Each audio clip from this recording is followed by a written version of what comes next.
The world is mourning the loss of NBA legend Kobe Bryant, who was killed in a helicopter crash outside of Los Angeles. When Kobe Bryant passed away, a piece of LA left with him and much more. You're going to have that backlash for trying to fight for people. It's a reminder of what Kaepernick fought for and how Kobe was just getting started.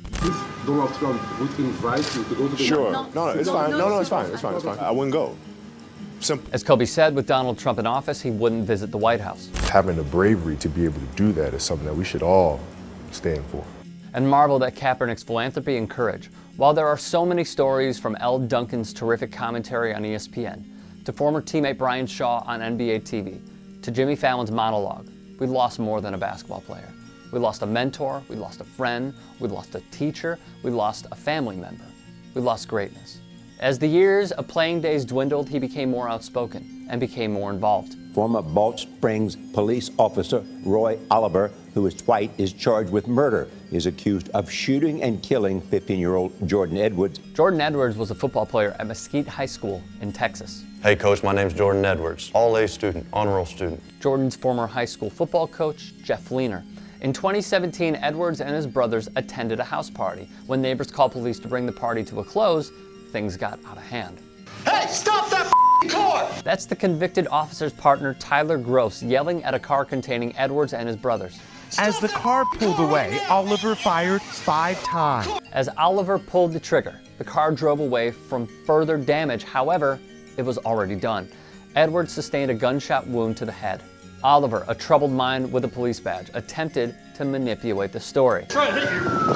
Oliver's history is noteworthy. Oliver, while in 8th grade, posted swastikas in public places, hated anyone who was not Caucasian, and was also a member of the group Caucasians in Effect, the court filing says. In addition, Oliver carried a knife and a stun gun, and wore paramilitary clothing. A 2011 pre-law enforcement exam concluded Oliver may feel so insensitive to threat that his judgment may be impaired in evaluating the risk of danger, and that his sense of entitlement may be so strong that the possibility of his behaving in an antisocial manner must be considered. He was accused of aggravated assault on 2 women, during which he displayed his firearm. He flipped off the vehicle in which Edwards sat, dead from Oliver's gunfire, according to the notice of extraneous offenses filed by the Dallas County DA's office. As for his partner, But that officer testified he never feared for his life. thus Officer Gross did not fire. Oliver did. We, the jury, unanimously find the defendant guilty of murder. Oliver was convicted, but a life was lost. That's when Kobe Bean Bryant stepped in, just to simply extend a helping hand.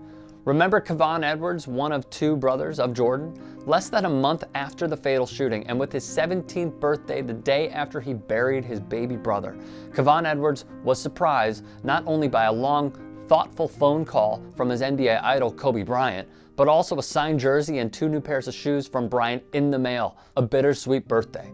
His brother passing, Kevon witnessing the tragedy, praying over his brother's dead body in the car. The tragedy, the emotion, the sorrow, and a small act of kindness to simply attempt to levy the trauma.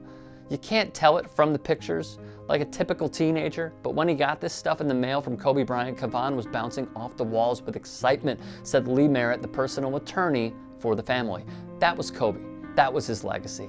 As the stories pour in, there is always one theme. Be great, uplift those you can, spare the time because time is so precious, and carry on with only one singular mindset, the Mamba mentality. Be great at what you do and give it your all. His legacy will live on forever.